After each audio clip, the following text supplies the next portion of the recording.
スが埋まり、私は何分何か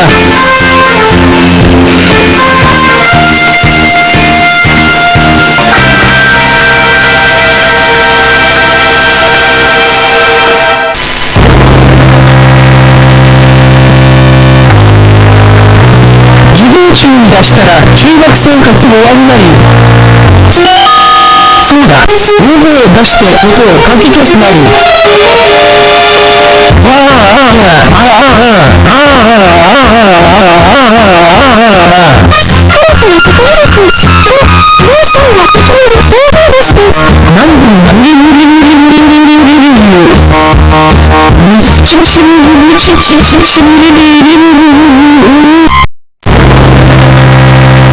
授業中に出したら中学生活も終わりなり、そうだ、大声を出して音をかき消すなり、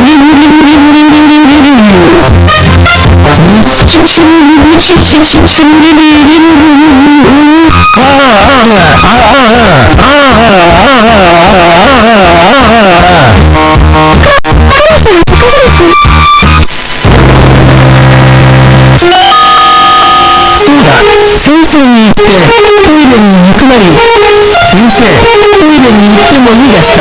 何です。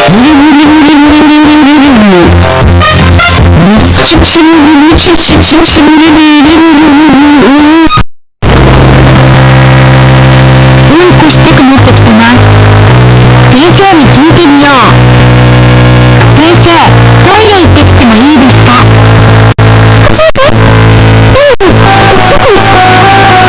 すみません、行ってきます。僕も行きたいのに。先生、僕もトイレ行ってもいいですか？何です。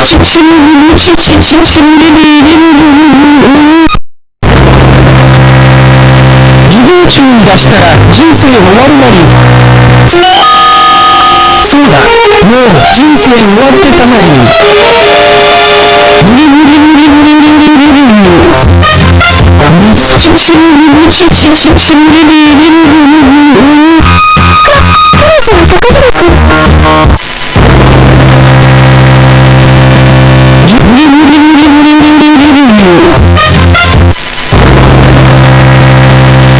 这应该是我这个这个错误的魔力。